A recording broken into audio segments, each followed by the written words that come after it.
Hello. So last summer, this is the summer of 2012, I set out on a quest to answer the question, what does it mean to be an American? I traveled over 10,000 miles on the Amtrak, visiting 7 smallish towns, population of about 10,000 people each.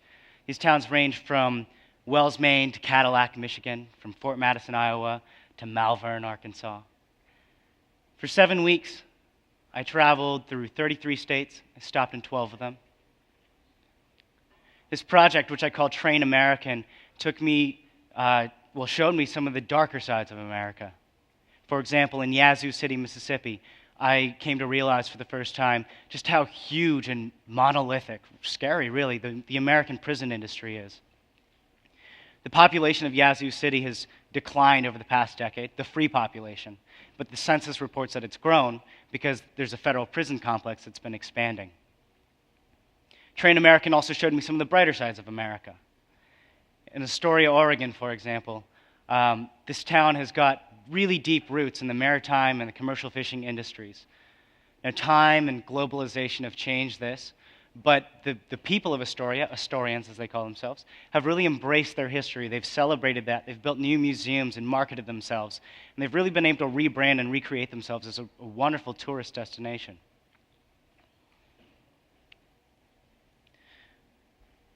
But this is all last summer. I want to talk to you about this summer. If you're interested in my Train American project, I'm here all week and I love talking about it. And I can refer you to my blog, which is ryankim.blog.com. There's some links to pieces that I've written and stories that I've shared regarding that trip. This summer, I hitchhiked 800 miles across the Midwest in search of 2 men whom I greatly admire. The first, his name is Will Trogdon, or William Least Heat Moon is his pen name. He's a travel writer. He became famous in the 1980s with a book called Blue Highways and continues to write. Lives out in Columbia, Missouri, which is the hometown of Mizzou. The second man is Warren Buffett.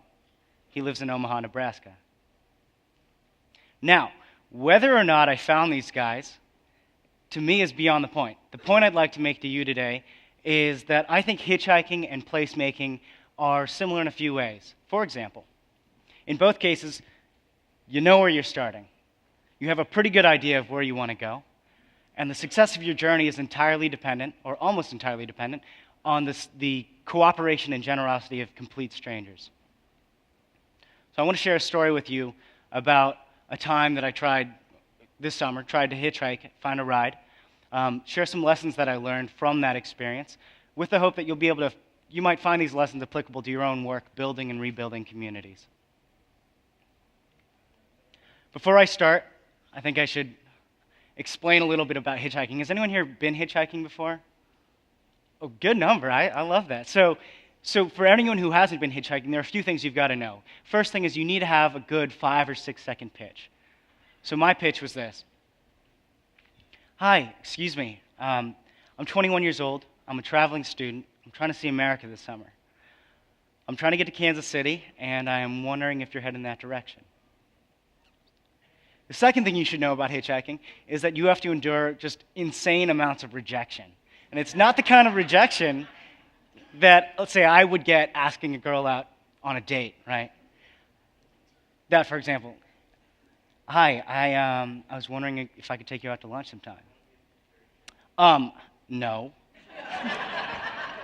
That kind of rejection is like, boom, it's a punch in the face, and it hurts like hell, but it's over, right? Hitchhiking, hi, excuse me, I'm 21 years old, I'm traveling America, I'm a student, just trying to see the country this summer, trying to get to Kansas City, and I was wondering if you're heading that direction.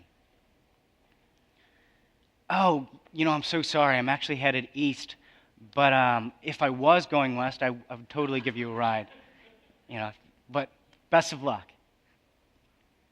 A lot of times they meant it, and sometimes it was pretty obviously clear that they didn't mean it, but that's really beyond the point. The rejection in that form is so small, it's slight. In a way you expect it, because who does want to pick up, random kids headed east? So this rejection is small, but it adds up. I mean, after 5 times, 10 times, 30 times, 50 times, 70 times. I mean, it's like death by a million cuts, you know? The last thing about hitchhiking is that you've got to take all of your preconceived notions, all your prejudices that you've got built up about who's going to be nice and who's going to give you a ride and all of this stuff, and you just need to stuff it in the trash. Because I found that I was wrong enough times to realize that I have no predictive power in terms of deciding in advance who's going to be helpful or not. So here I am. It's a Sunday afternoon. It's hot. I'm in central Missouri, just outside of Columbia. I'm trying to get 130 miles straight due west to Kansas City. I'm at a Quick Trip, which is a hybrid of a gas station and a truck stop. It's a magnet for travelers, which makes it a heaven for hitchhikers. I see an older man. He's pumping gas into his beige sedan.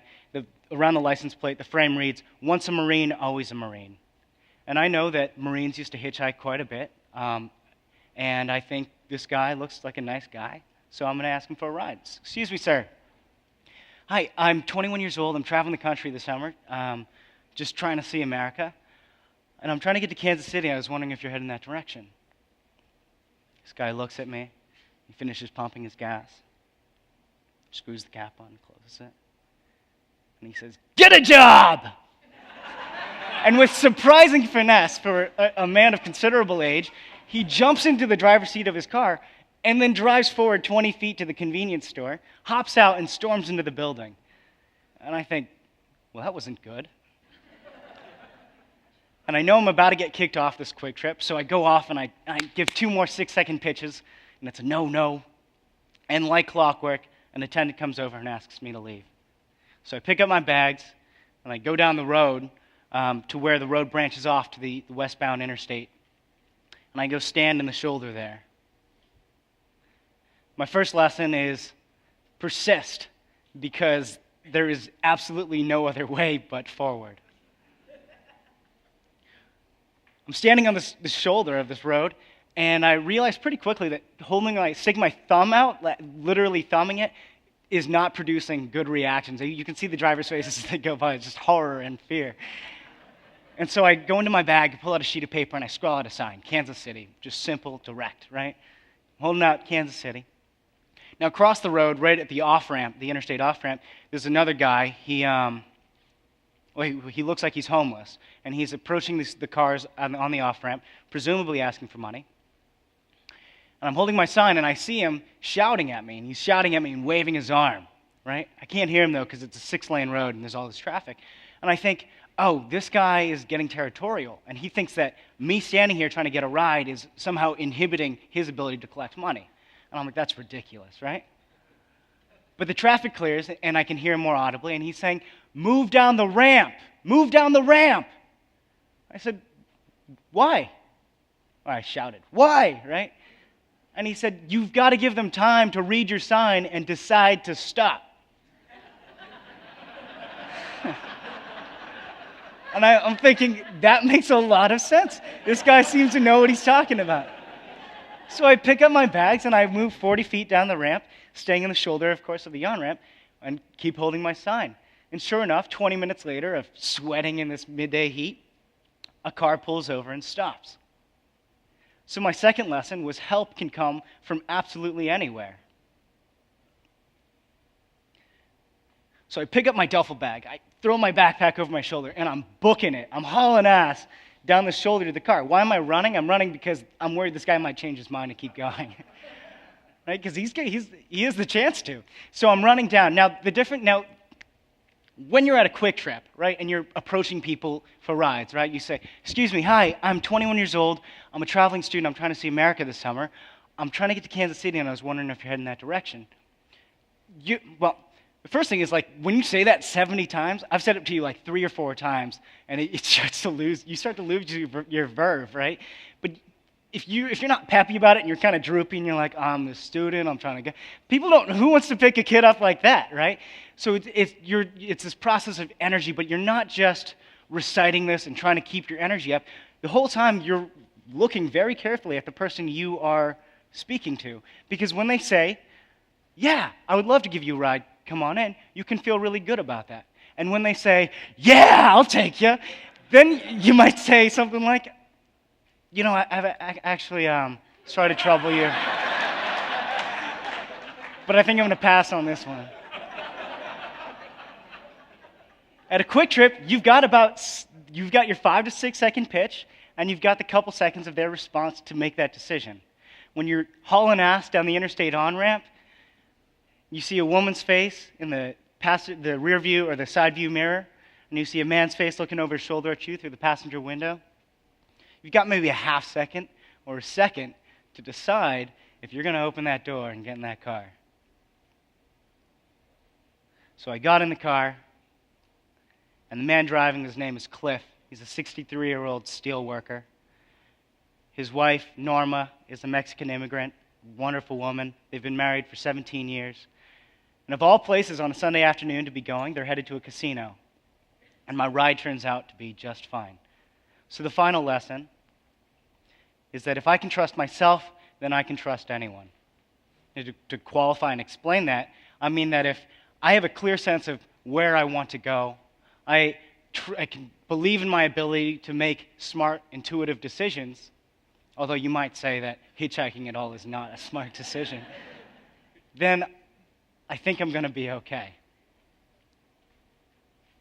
So the question you all might be wondering, or maybe I've gotten you all to forget, but did I find Will Trogdon and Warren Buffett? Now I'll tell you this, I either found both of them or I found neither of them. How many people think I found both? How many people think I found neither? So equal skeptics and supporters. I found neither of them. And here is where I think my metaphor falls apart. In hitchhiking, in my hitchhiking, I had this destination, I had this place, this goal in mind, an aspiration, right? But so much of it was the journey. I also wanted to see America. I wanted to meet Americans. Right? I wanted to confront the stigma of hitchhiking. And so much of that is what I got and I walked away with. But your work, placemaking and building communities, I mean, by God, I hope you're enjoying the journey. I'm having a great time here, Ed. And I think everyone is. But the destination, the goal, the future that we're trying to build is so, so important. I'm 21 years old. I'm a traveling student, and I'm trying to see America.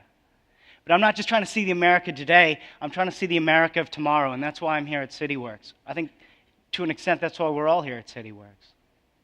Your work is so important. It's so inspirational to someone like me, 21 years old, student. So thank you. Thank you. Thank you.